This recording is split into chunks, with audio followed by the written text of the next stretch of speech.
오늘의 주요 뉴스입니다. 다음 주 월요일부터 버스와 지하철 등 대중교통에서도 마스크 착용 의무가 없어집니다. 방역당국은 그러나 출퇴근 혼잡 시간대와 고위험군 또 증상이 있는 사람은 마스크를 자율적으로 착용할 것을 권고했습니다. 세계적으로 이목을 끌고 있는 챗 GPT의 업그레이드 버전 GPT-4가 출시됐습니다. 미국 모의 변호사 시험 등에서 상위 10% 성적을 거둔 수준이라고 알려졌는데 이 같은 즉답 인공지능이 보편화하면 소득계층에 따라 지적 역량이 양극화될 수 있다는 경고도 나왔습니다. 아직 근본적인 치료제가 없는 골관절염을 무릎에 간단하게 주사하는 방식으로 치료하는 세포치료제가 개발되고 있습니다. 동물 실험 결과 연골 조직이 30% 이상 재생된 것으로 나타나 앞으로 임상시험 절차가 남아있는데 개발자와 함께 자세한 내용 알아봅니다. 건조한 기후에 산불 위험이 고조되고 있는데 산에 임도가 있는지 여부에 따라 산불 진화율에 결정적인 차이가 있는 것으로 나타났습니다. 현재 전국의 산의 산불 진화용 임도는 국유림에만 332km 조성돼 있는데 앞으로는 사유림 포함 매년 500km씩 늘린다는 계획입니다. 온화한 날씨로 유명한 미 캘리포니아에 연이어 폭풍우가 덮쳐 피해가 커지고 있습니다. 또 뉴욕 등 미 북동부 지역은 폭설과 강풍으로 비상이 걸렸는데 기후변화 때문이라는 전문가들의 분석이 나오고 있습니다.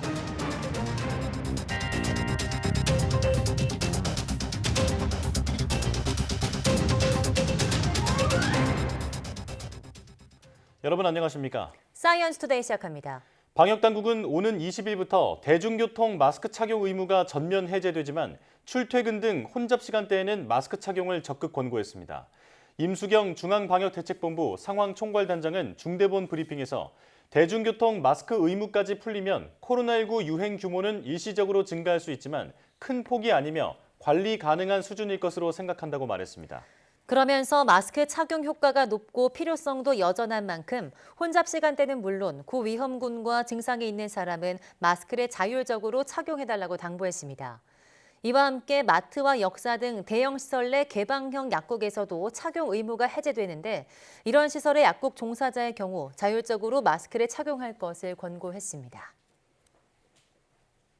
다음 주부터 대중교통 마스크 의무를 해제하기로 한 우리보다 앞서서 일본은 이번 주부터 마스크 의무를 해제했는데요. 하지만 정작 일본 국민들은 좀처럼 쉽게 마스크를 벗지 못하고 있습니다. 현지 표정을 김세호 도쿄특파원이 전해드립니다. 마스크 착용을 개인 자율에 맡기는 일본의 새로운 지침이 적용된 첫날. 기시다 후미오 일본 총리는 코로나19 유행 이후 처음으로 마스크를 쓰지 않고 출근했습니다. 個々人の着脱を強制するものではありません。私自身このマスクを外す場面が増えると考えています。 공항에서는 마스크 착용 준수를 호소하는 포스터도 철거됩니다. 코로나19가 유행한 지 3년 만에 실외에 이어 실내에서의 마스크 의무가 해제된 일본. マスクやっぱりずっとつけてると苦しいので今日からということで取りました。 하지만 거리를 오가는 시민들 가운데 마스크를 벗은 모습을 찾기는 쉽지 않습니다. 후생노동성은 본인 의사에 반해 마스크 착용을 강요받지 않도록 배려를 부탁한다고 밝혔지만 시민들로서는 코로나19에 대한 불안감이 여전한 데다 주변 분위기상 혼자 마스크를 벗는 행동이 부담스럽습니다. 自分だけマスクしてないっていうのはちょっと浮くのかなっていうのがあって。 일본 정부는 혼잡한 통근 열차와 버스, 병원 등에서는 마스크 착용을 계속 권하기로 했습니다. 또 마스크 착용과 관련한 혼란이 생기지 않도록 TV 광고, SNS 등을 활용해 홍보를 강화하겠다고 밝혔습니다. 이와 함께 5월 8일부터 코로나19를 독감 수준으로 관리하는 등 관련 대책을 더욱 완화해 나가기로 했습니다. 도쿄에서 YTN 김세호입니다. 대형 산불은 밤이 되기 전에 최대한 진화율을 끌어올리는 게 중요한데요. 산불 발생 지역의 산림도로, 즉 임도가 있는지 없는지에 따라서 진화율에 큰 차이를 보인다고 합니다. 김민경 기자입니다. 시뻘건 불길이 치솟는 캄캄한 밤. 진화대원들이 긴 호스로 물을 뿌리며 화염 앞에서 사투를 벌입니다. 그나마 야간 진화에 나설 수 있는 건 산림 안에 설치된 도로, 임도가 존재하기 때문입니다. 지난주 경남 합천에서 발생한 올해 첫 대형 산불이 대표적인 예입니다. 해가 질 때 35%에 불과했던 진화율은 다음 날 오전 8시에 95%까지 올랐습니다. 반면 사흘 뒤 경남 하동 산불은 아침까지 산불이 타들어가는 것을 지켜볼 수밖에 없었습니다. 산세가 험하고 임도가 없어 진화 인력을 투입할 수 없었기 때문입니다. 산불을 공중과 지상에서 입체적으로 진화하기 위해서는 지상 진화 인력이 진입할 수 있는 임도가 꼭 필요합니다. 특히 합천에는 도로폭이 일반 임도보다 넓은 산불 진화 임도가 설치돼 있었습니다. 새로 도입된 고성능 산불 진화 차량의 투입이 가능해 진화에 속도를 낼 수 있었습니다. 그런데 이런 산불 진화 임도는 전국적으로 겨우 332km에 불과합니다. 그마저도 국가가 소유하고 있는 국유림에만 설치돼 있습니다. 하지만 앞으로는 공유림과 사유림에도 산불 진화 임도 구축을 지원해 매년 500km 이상씩 늘릴 계획입니다. 임도 예산을 대폭 확충하고 특히 임도 시설에 취약한 국립공원 등에도 임도를 확대하도록 부처 간 협의해 나가겠습니다. 다만 임도를 개설하는 과정에서 자연환경을 훼손한다는 의견도 있어 대형 산불로 인한 피해와 환경 파괴 사이의 적절한 조율이 앞으로의 관건입니다. YTN 김민경입니다. 푸른 하늘과 따뜻한 햇볕, 날씨 좋기로 유명한 미국 캘리포니아에 연이어 폭풍우가 덮치며 피해가 커지고 있습니다. 북동부 지역은 겨울 폭풍에 시달리고 있는데요. 전문가들은 기후변화 때문에 이런 현상이 더 자주 발생하는 것으로 보고 있습니다. 김선희 기자입니다. 도로 앞에 주차된 차량이 금방이라도 떠내려갈 듯 위태롭습니다. 폭풍우가 강타한 곳은 미 서부 해안의 중간 몬테레이와 센타크로즈 카운티. 두 지역을 가르며 지나는 파자로의 강 제방이 무너지며 강물이 범람해 마을을 덮쳤습니다. 한 마을은 순식간에 물이 차오르면서 집이나 차에 있던 주민들이 고립되기도 했습니다. Pues muchas familias quedaron sin hogar. Y la verdad es que lo único que pedimos aquí nosotros es de que nos dejen pasar a agarrar ropa. 날씨 좋기로 유명한 미국 캘리포니아주에 겨울부터 폭풍우가 덮쳐 피해가 이어지고 있습니다.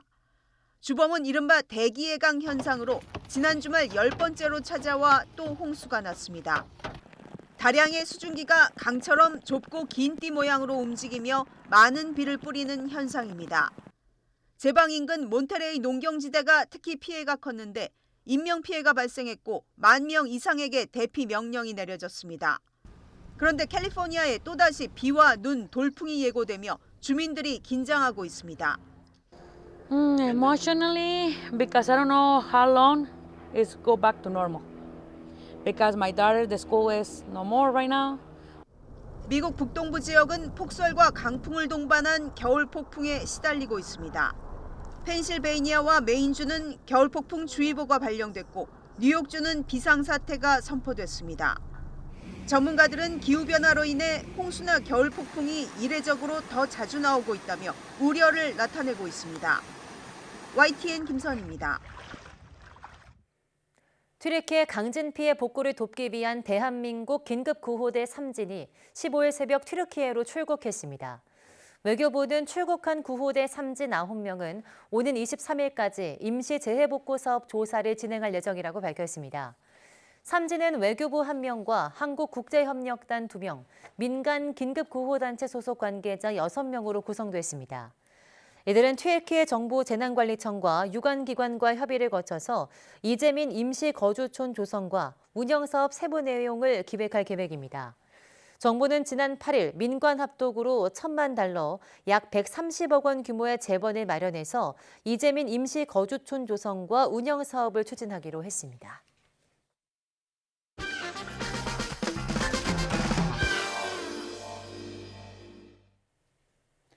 (1980년대) 전 세계를 열광시켰던 팝의 황제 마이클 잭슨, 더 이상 설명이 필요 없는 뮤지션이죠.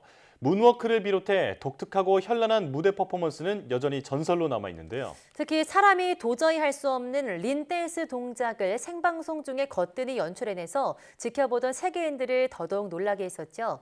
최고의 무대를 위한 거장의 노력과 투지가 만들어낸 결과물인데요. 오늘 과톡에서 그 감동적인 비밀을 다시 한번 들춰보겠습니다. 함께 보시죠. 안녕하세요. 과학 명작 극장의 코브라 박사입니다.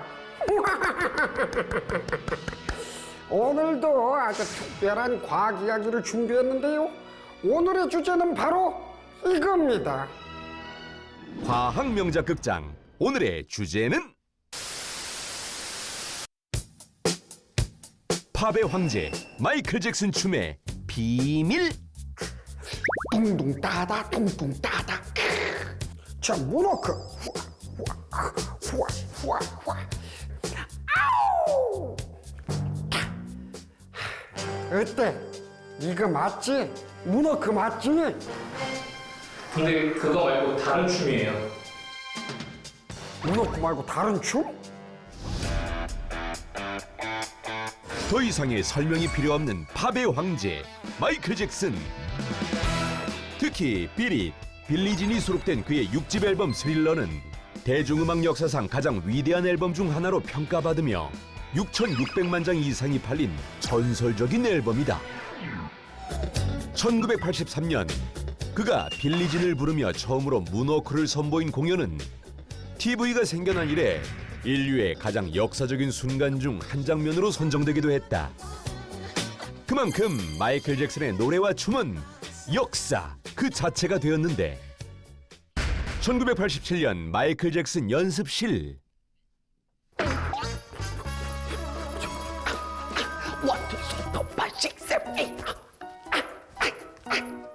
어때? 와우, 와우, MJ. 완전 멋져. 역시 넌 댄스의 황제야. No, no, 아니야. 아직 뭔가 많이 부족해. 부족한 게 있어.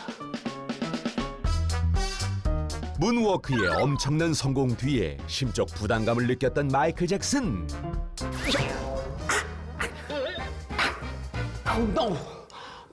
No, 이것도 아니야. 문워크를 뛰어넘을 그런 충격적인 동작이 필요한데. 충격적인 동작? 아니, 여기서 더 충격적이면 어떡해. 그럼 너무 비인간적이지. 비인간적? 그래, 바로 그거야. 인간이 할 수 없는 불가능한 동작. 그래, 바로 그거. 그렇게 탄생한 동작은 바로 일명 무중력 댄스로 유명한 마이클 잭슨의 린 동작이었다.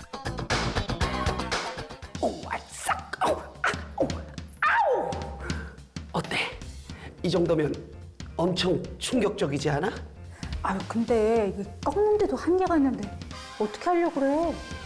다 방법이 있지. 짜잔. 자, 이 실 이걸 연결해서 허리에 연결하는 거지. 그래서 뒤에서 당기게 하면 가능하지. 해보자. 그래. 마이클 잭슨이 냈던 아이디어는 허리 부분에 낚싯줄을 단 무대 의상을 입고 줄을 뒤에서 당기는 방식이었는데 자, 지금이야. 하지만 이 방식은 매번 줄을 연결했다가 끊어주는 무대 요원이 필요했을 뿐만 아니라 아우, 이게 뭐야? 아우. 팔과 몸에 실이 엉켜 움직임을 제한하는 단점도 있어 라이브 공연에서는 불가능한 퍼포먼스였다. 이로 인해 또다시 고민에 빠진 마이클 잭슨. 라이브 공연에서 딱 해야 멋있는데 뭔가 방법이 없을까? 그런데 다음 날 라이브 방송에서 노래를 부르며 린 댄스를 선보인 마이클 잭슨. 그의 몸 어느 곳에도 선은 연결되어 있지 않았고 관객들은 엄청난 퍼포먼스에 환호했다.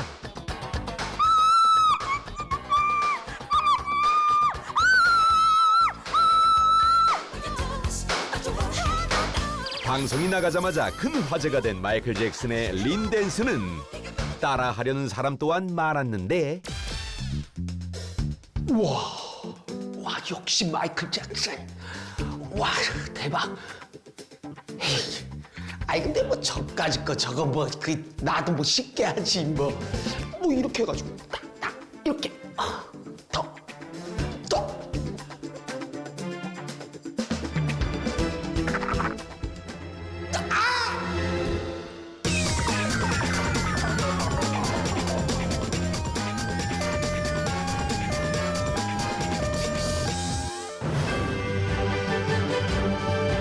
최근 마이클 잭슨의 린댄스를 따라하다가 아킬레스건에 부상을 입는 환자가 늘고 있다고 합니다. 제가 직접 환자를 만나보겠습니다. 안녕하세요. 예. 지금 상태가 어떠신가요? 너무 아파요. 어쩌다가 이렇게 다치시게 된 건가요? 아이, 마이클 잭슨 형님이 TV에서 춤을 멋지게 추시길래 저도 되겠거니 해서 그 한 30도 정도 꺾었을 땐가 갑자기 두둑 소리가 나더니 전치 8주가 나왔어요. 아이. 네, 정말 안타깝군요. 이에 전문가들은 마이클 잭슨의 춤이 일반인들이 따라하기 어려운 동작이라고 밝혔는데요. 그럼 전문의를 모셔보겠습니다. 안녕하십니까? 반갑습니다. 우리가 몸을 기울이면 척추의 기립근이 무게 중심의 이동에 따라 척추를 지지하게 됩니다. 그러나 린댄스 동작처럼 등이 곱고 지지점이 발목에 있게 되면 아킬레스건으로 압력이 전달되게 됩니다. 그렇다면 보통 사람은 등을 곧게 폈을 때 몇 도까지 구부릴 수 있나요? 보통 사람이 등을 곧게 펴고 구부렸을 때 한계는 20도 정도가 되겠습니다. 그렇다면 마이클 잭슨은 어떻게 45도까지 꺾을 수 있는 거죠? 그는 사람이 아닌가요? 그는 보통 사람이 아니죠. 팝의 황제니까요.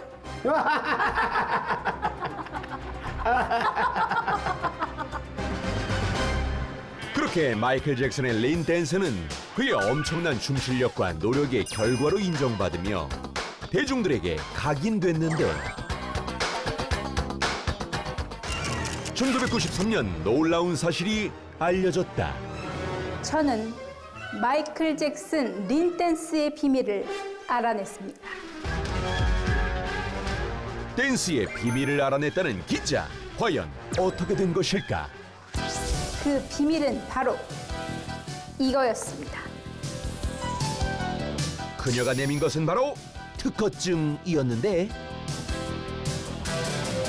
놀랍게도 특허의 주인공은 마이클 잭슨과 그의 의상 담당자인 데니스 톰킨스였다.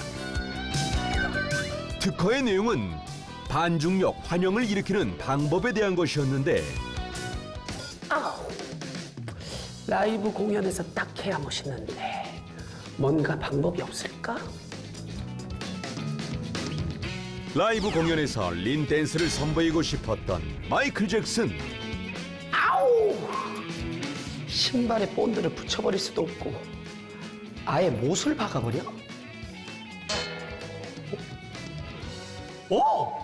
그래! 못이야! 못! 그는 신발 뒤꿈치 부분에 V자 형태의 홈을 만들고 바닥에 못을 고정시켜 앞으로 몸을 기울일 수 있도록 한 것이었다.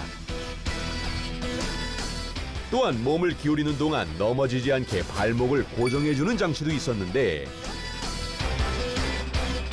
마이클 잭슨은 자신의 아이디어를 의상 담당자들에게 전했고 디자이너들은 그를 위해 린 댄스를 위한 특수 신발을 제작해 특허까지 받았던 것이다. 실제 그의 공연 모습을 보면 바닥에 못이 박혀 있는 것을 발견할 수 있는데 린 댄스가 끝나면 못이 아래로 내려가도록 설치했다고 한다. 전 세계를 열광시킨 팝의 황제 마이클 잭슨. 그의 퍼포먼스가 많은 이들의 사랑을 받았던 이유는 그 누구보다 독창적이었기 때문이 아닐까. 여러분, 마이클 잭슨의 린 댄스의 비밀 놀라우셨나요? 하지만 저는 그 신발 없이도 이렇게도 가능합니다. 자,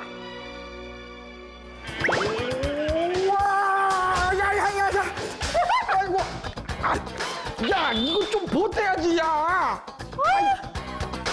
아이, 그걸 못 버티고 그걸 자빠지고 그래. 빨리 가. 진짜. 여러분, 다음 주에는 더 놀라운 소식으로 다시 만나도록 하겠습니다. 안녕.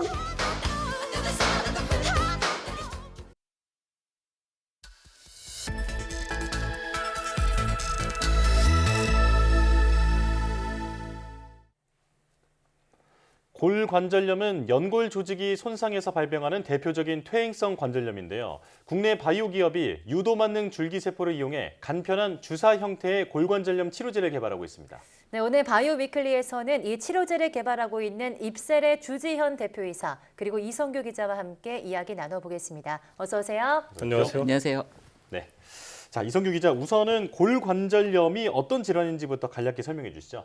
이 골관절염은 나이가 들면서 이 연골 조직의 손상, 퇴화로 인해서 발병하는 대표적인 퇴행성 관절염이다 이렇게 볼 수가 있고요. 네. 현재 이제 상용화된 치료제 대부분은 이게 통증을 완화하는 수준의 이제 치료제가 있고요. 이 치료제를 쓰다가 이제 마지막 수단으로는 인공관절 수술 이 방법이 있습니다. 네, 그렇군요.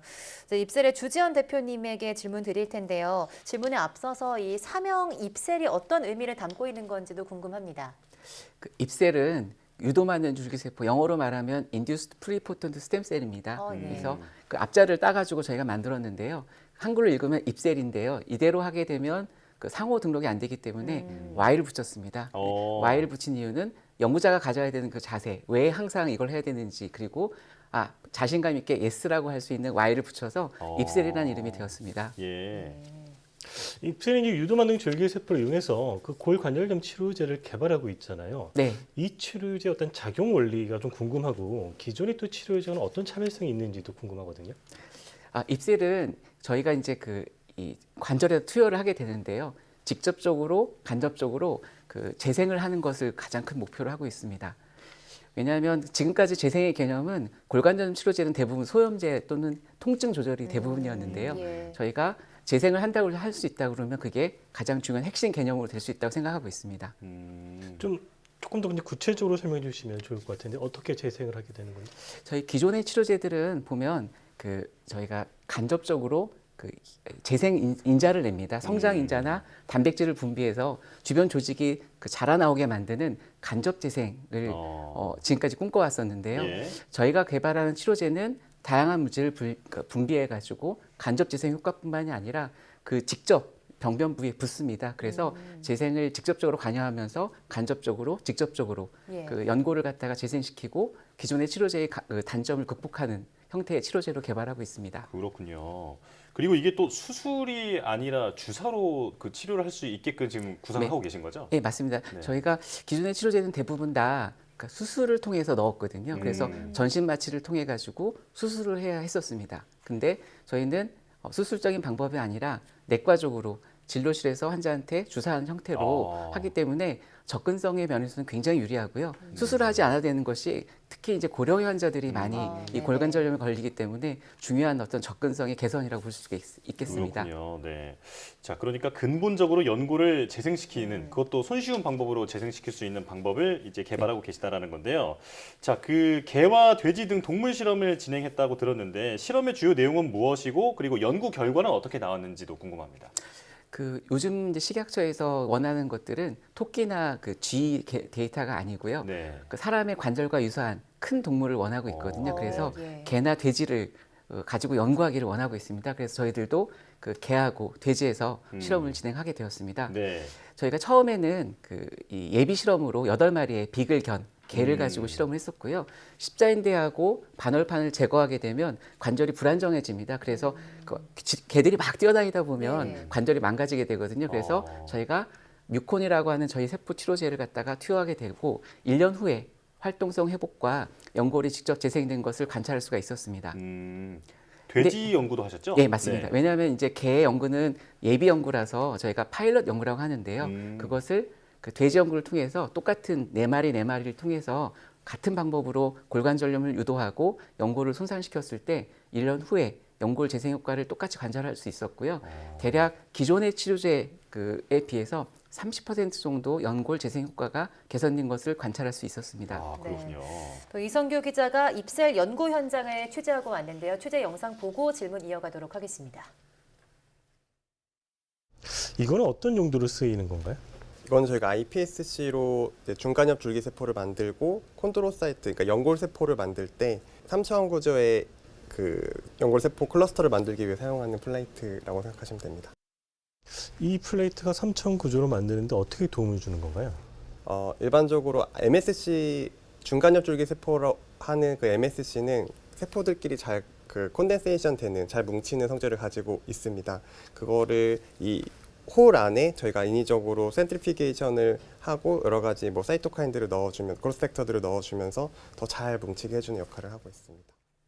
지금 이제 그 연골 골관절염 치료제를 이렇게 3차원 세포 덩어리 형태로 만드는 거잖아요. 네, 맞습니다. 이게 이제 그 3차원 형태로 만드는 게 치료 측면에서 보면 어떤 장점이 있는 건가요? 지금까지 개발된 세포 치료제는 대부분 이렇게 접시에서 키우는 2차원적인 단일 세포 치료제 형태입니다. 하나하나 떨어져 있는 세포들이죠. 근데 저희는 그렇게 평면이 아니고요. 3차원 구조의 작은 구슬 모양으로 개발을 했습니다. 네. 인체의 세포들은 보면 3차원으로 되어 있죠. 우리가 2차원으로 조준하는 게 아니기 때문에 세포 치료제, 이 3차원 치료제 형태 세포 치료제는 사람의 구조를 더 흉내낸 진보된 형태라고 볼 수가 있습니다. 세포들이 더 편안하게 느끼는 구조라고 보실 수 있겠습니다. 이것이 의미하는 바는 세포들이 더 안정적으로 오랜 기간 동안에 적절한 기능을 할 근거가 되는 기본적인 어떤 개념이 되겠습니다. 기존의 단일 세포 치료제는 생체 내에 투여됐을 때 생존과 기능의 지속 시간이 매우 짧습니다. 1, 2주 내로 짧기 때문에 직접 재생에 관여하기 굉장히 어려운 경우가 많습니다. 저희는 3차원 구슬 모양의 치료제이기 때문에요. 마치 이제 연골 기질 내에 세포들이 이렇게 박혀 있거든요. 안정적으로 위치해 있고 생존 시간도 매우 길기 때문에 기능도 관절각 내에서 역할을 하기에 최적화되어 있다고 보시면 되겠습니다. 또 주사 바늘을 이렇게 통과할 수 있게 작게 만들었거든요. 그래서 주사기로 주입할 수 있는 강점이 있습니다. 예. 이 이제 유도만능 줄기세포 이 기술 자체는 야마나카 시냐 교수가 개발을 해서 2012년에 노벨 생리의학상을 받았잖아요. 네, 맞습니다. 굉장히 혁신적인 기술인데 네. 사실 이제 유도만능 줄기세포를 이렇게 특정 세포를 분화시켜서 세포 치료를 만들 경우에 혹시 이게 암이 될 가능성 이런 우려도 있었잖아요. 네, 맞습니다. 혹시 이런 문제는 어떻게 극복했는지도 궁금하거든요. 유도만능 줄기세포는 분화 능력이 매우 좋은 줄기세포입니다. 암도 똑같이 분화 능력이 매우 좋죠. 네. 종이 한 장 차이라고 보실 수 있겠습니다. 이런 유도만능 줄기세포를 직접 몸에 투여하는 경우는 현재는 지금은 없습니다. 원하지 않는 세포나 조직으로 체내에서 분화되면 큰일이니까요. 그렇게 못할 수밖에 없죠. 그래서 이렇게 만약에 세포들이 이 줄기세포 자체가 투여가 되게 되면요, 몸 안에서 여러 조직과 매칭이 되지 않는 만약에 근육인데 여기에 뼈가 생기게 되는 이렇게 발생하게 되는 양성 종양을 기형종이라고 합니다. 테라토라고 하고요. 이 양성 종양을 회피하는 방법은 유도만능 줄기세포를 시험관 내에서 우리가 원하는 조직으로 끝까지 분할시킨 다음에 넣어주게 되면 양성 종양의 발생 가능성을 매우 줄일 수 있습니다. 분화하지 않고 남아있는 유도만능 줄기세포를 중간 단계에서 엄격한 품질 검사 방법을 도입해서 제거하게 되면 양성 종양의 발생 가능성을 거의 0%에 가깝게 줄일 수 있습니다. 예. 그러니까 암으로 발전할 가능성을 사전에 예방을 해서 이제 투여를 한다라는 말씀이시잖아요. 네, 맞습니다. 네. 자, 그리고 골관절염 치료제 이외에 유도만능 줄기세포를 이용해서 개발 중인 또 다른 치료제가 있을까요?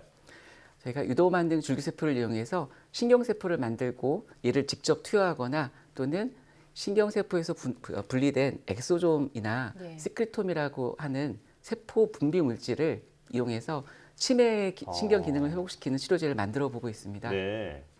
또 여러 회사들과 공동 연구를 통해서 면역 항암 세포 치료제를 개발하는 이 기업들과 협업해 가지고요. 유도만능 줄기세포 기반의 면역세포 항암 치료제를 공동으로 개발을 하고 있습니다. 네, 그러니까 유도만능 줄기세포를 이용해서 골관절염 치료제뿐 아니라 다양한 질환의 치료제를 연구하고 계신 것 같은데요. 마지막으로 국내 바이오 산업 발전을 위해서 제언해 주실 말씀이 있으시다면요. 할 말이 매우 많긴 합니다. 여러분 다 모두 아시다시피 투자 환경과 연구 개발 환경이 너무 안 좋습니다. 승승장구하시던 선배 큰 바이오 회사들도 어렵다는 말씀들을 저한테 직접 여기저기 하고 계시거든요. 반도체처럼 한국을 이끌 수 있는 견인 역할의 기대를 한 몸에 봤던 바이오 업계가 아직은 부족한 점이 많다고 느끼고 계신 것 듯합니다. 저도 그렇게 느끼고 있고요. 저도 동의하는 바입니다. 계속 반복되는 인상 시험의 실패, 그 실망스러운 연구 결과물로 인해서 투자업계의 신뢰가 많이 무너졌고요. 국민 역시 느끼시는 피로감도 매우 큰 것 같습니다. 저는 이럴 때일수록 기본으로 돌아가야 한다고 생각합니다. 바이오 회사는 인류의 건강을 위해서 좋은 약을 싼 값에 공급할 수 있도록 연구개발에 매진하고 단계별로 성과를 내서 투자자들과 국민들을 안심시켜야 하기 때문에 말보다 행동으로 저는 더 묵묵히 일하는 것이 필요한 시점이라고 생각합니다. 네. 자, 오늘 말씀을 잘 들어봤는데요. 연구 개발에 매진함과 동시에 또 이 연구 개발을 긴 호흡으로 지켜봐 줄 수 있는 그런 풍토도 필요하지 않을까, 네, 이런 생각이 들었습니다. 자, 말씀은 여기까지 듣겠습니다. 바이오 위클리 입세 주지연 대표 그리고 이성규 기자와 함께했습니다. 두 분 고맙습니다. 네.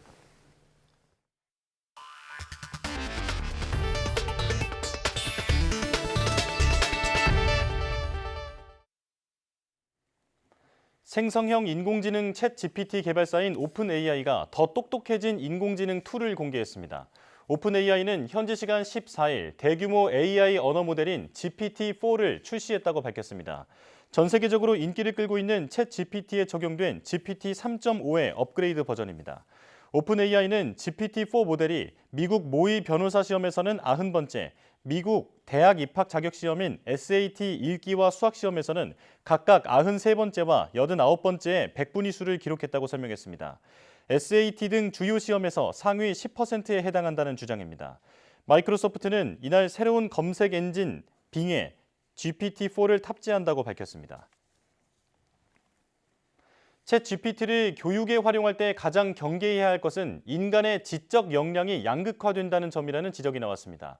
박남기 광주교대 교수는 교육부와 이화여대 미래교육연구소가 개최한 디지털 인재 양성 백인 토론회에서 비만이 저소득 계층에서 더 많이 예측되듯 챗 GPT와 같은 즉답 AI가 보편화되면 저소득 계층의 지적 역량이 떨어질 수 있다고 말했습니다.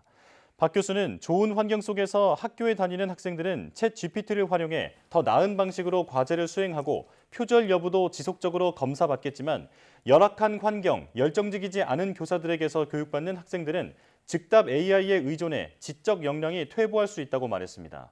정재영 이화여대 미래교육연구소장은 챗 GPT의 주인이 되려면 개념적 지식을 기반한 판단력과 자기주도적 학습 역량이 필요하다며 결국 책을 많이 읽는 것이 중요하다고 강조했습니다.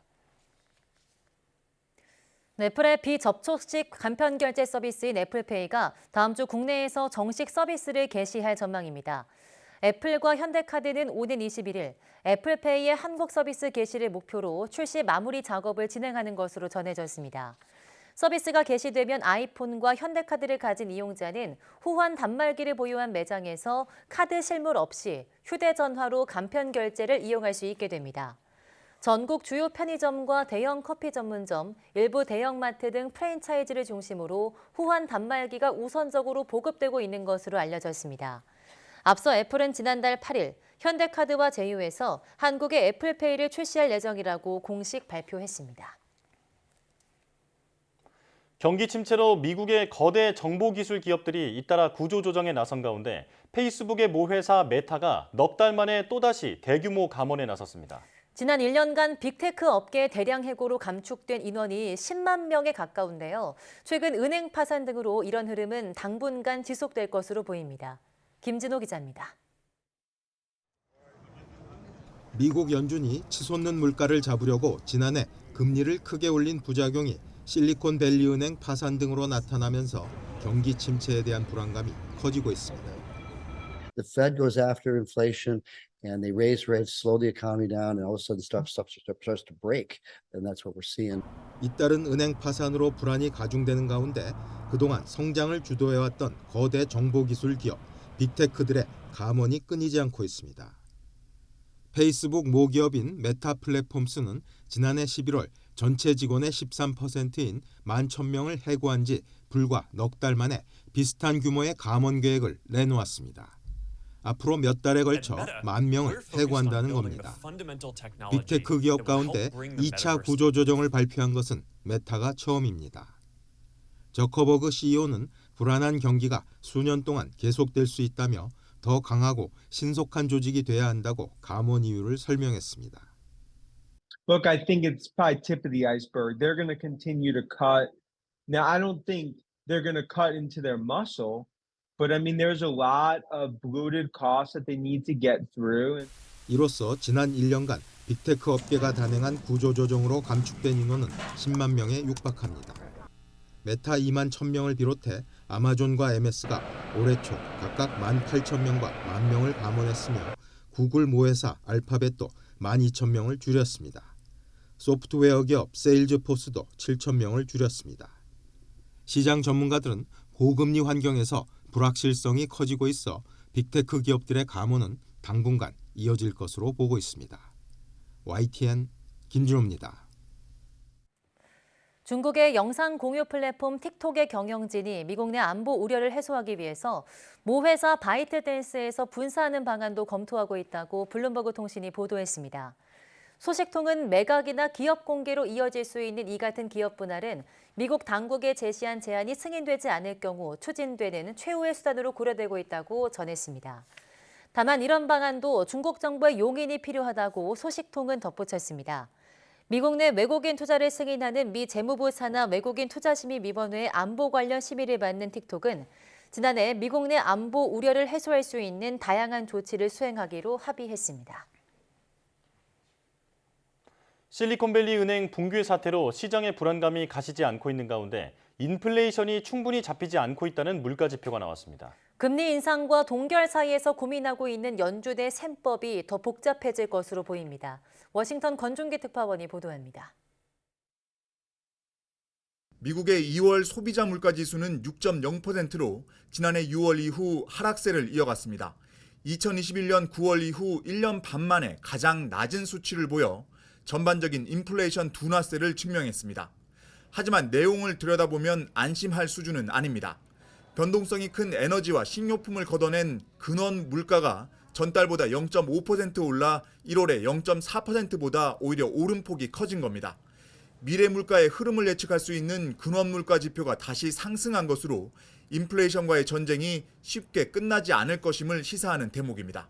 I think what we're seeing is, disinflationary forces continuing to come through, but inflation as a whole is still too high for the Fed's liking.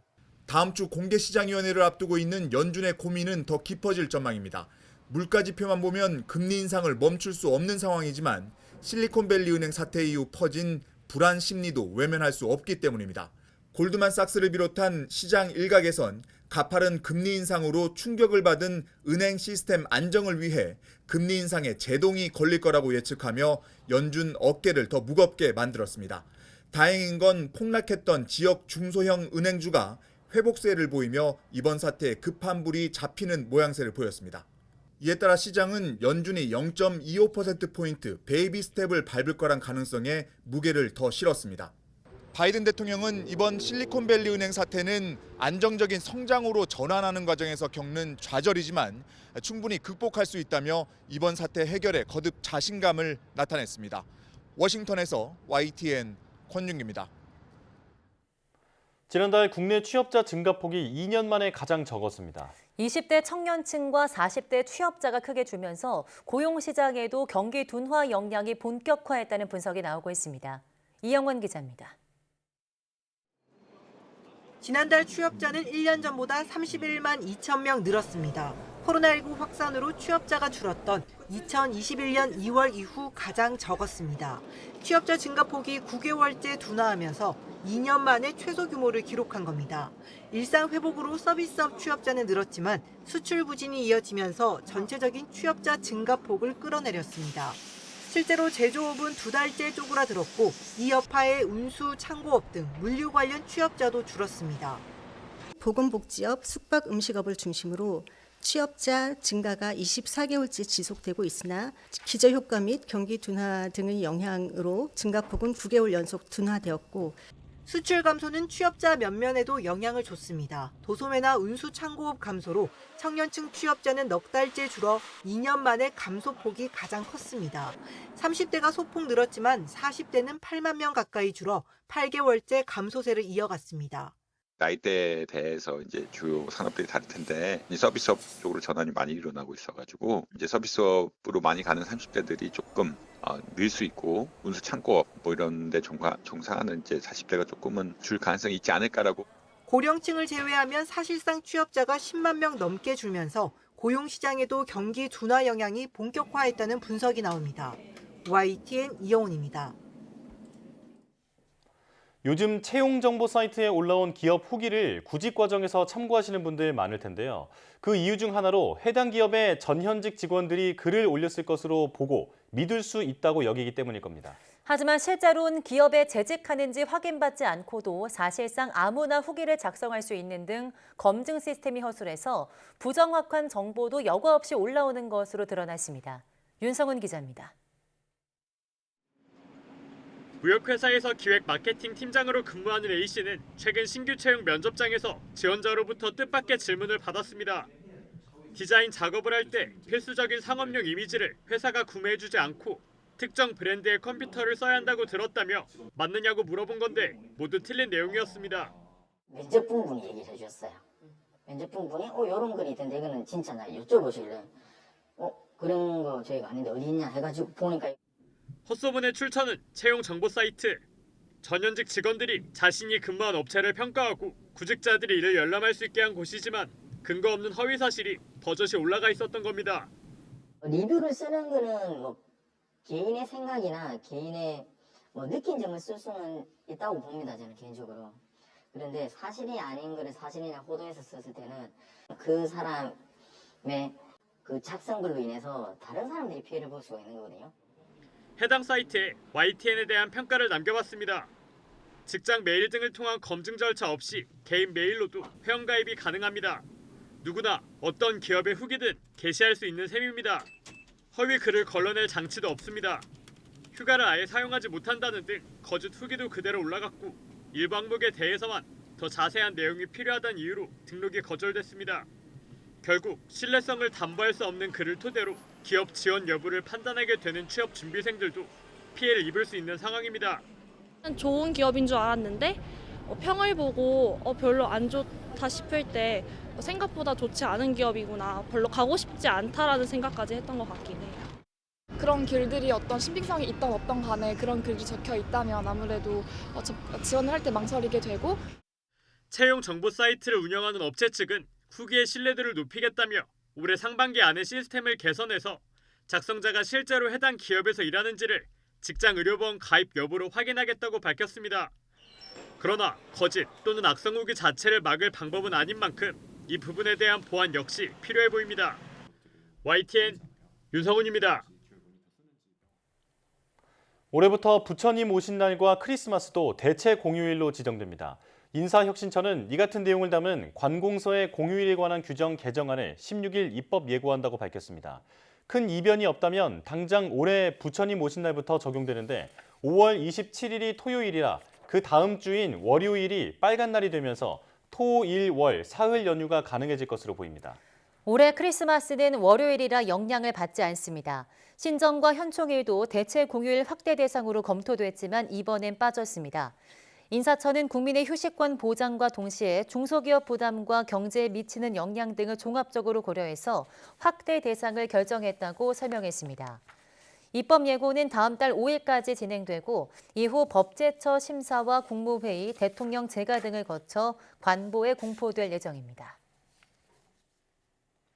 정부가 청소년을 상대로 한 변종 룸카페 영업을 막기 위해 청소년 출입 금지 업소 기준을 구체화하기로 했습니다.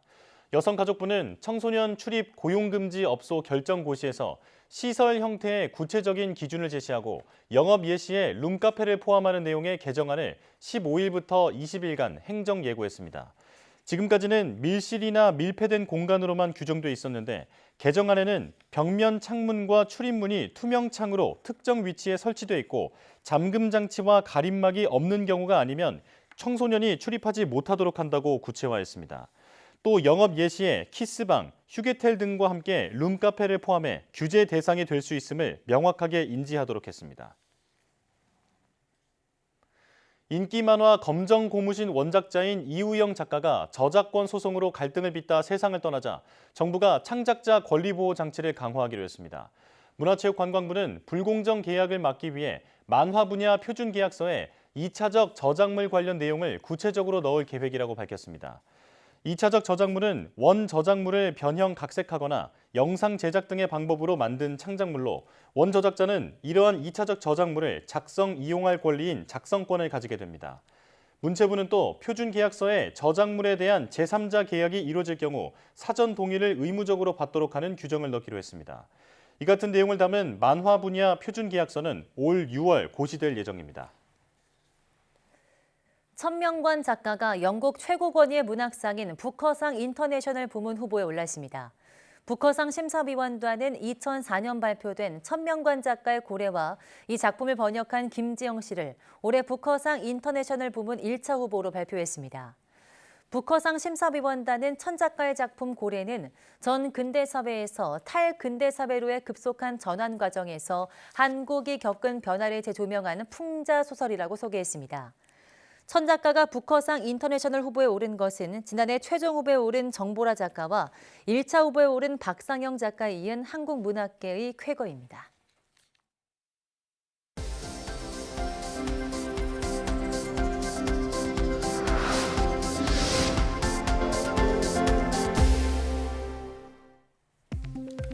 임신 초기 비스테로이드성 소염 진통제를 복용하면 태아의 저체중 위험 등이 높아진다는 연구 결과가 나왔습니다. 성균관대 약대 등 공동 연구팀은 산모 신생아 빅데이터 189만 건을 분석한 결과 임신 초기 비스테로이드성 소염 진통제를 2번 이상 처방받은 임신부에게서 태어난 아이는 처방 경험이 없는 임신부의 아이보다 저체중 위험이 1.3배 높았다고 밝혔습니다. 또 선천성 기형이 발생할 위험도 1.1배 높았다며 임신부의 비스테로이드성 소염 진통제 사용은 불가피한 때에만 짧은 기간 사용하는 것을 권장한다고 말했습니다. 비스테로이드성 소염 진통제의 대표적인 성분은 이부프로펜과 록소프로펜, 나프록센 등입니다. 뇌를 감싸고 있는 얇은 보호막인 뇌막이 노화에 따라 기능을 잃어가는 과정이 규명됐습니다. 카이스트 연구팀은 생쥐 실험 결과 오랜 당 섭취로 인해 몸속에 당이 과하게 축적되면 몸속을 돌아다니던 당 분자가 뇌막에 달라붙어서 뇌막 기능을 망가뜨린다고 밝혔습니다. 연구팀은 당이 부착된 뇌막은 단단하고 끈적해지며 투과성이 나빠진다며 이에 따라 뇌막의 주 성분인 콜라겐이 감소하면서 점점 붕괴해 기능을 잃게 된다고 설명했습니다. 국내 연구진이 유인 우주선이나 대형 위성 등을 쏠 수 있는 고전력 전기 추력기를 국산화하는 데 성공했습니다. 한국원자력연구원은 내열성이 좋은 구리와 전기를 잘 차단하는 산화 알루미늄 등을 이용해 아르곤 플라스마를 뜨겁게 가열해 분사할 수 있는 고전력 전기 추력기를 개발했다고 밝혔습니다. 또 개발된 추력기는 기존 화학식 추력기보다 연비가 4배 이상 높고 우주 환경의 극저온, 진공 조건에서 우주 선진국이 보유한 전기 추력기에 최대 70%의 추력을 냈다고 설명했습니다. 연구팀은 미국과 유럽 등의 전기 추력기 기술은 국제 무기거래 규정에 의해 기술 이전 등이 통제되고 있다며 이번 기술 개발이 관련 기술 국산화에 이바지할 수 있다고 말했습니다. 이종호 과학기술정보통신부 장관이 우주항공청이 전문가를 중심으로 한 유연한 공무원 조직의 혁신 모델이 될 것이라고 밝혔습니다. 이 장관은 과학기술 컨벤션센터에서 열린 우주항공청 설치 운영에 관한 특별법 제정 대국민 공청회에서 우주항공청 설치는 우리나라가 뉴스페이스 시대로 진입하는 출발선이라며 이같이 말했습니다. 이번 공청회에서는 우주항공 분야 산학연 전문가 등이 모여서 특별법에 대한 논의를 진행했으며 정부는 제시된 의견을 우주항공청 개청 추진에 종합적으로 반영할 계획입니다.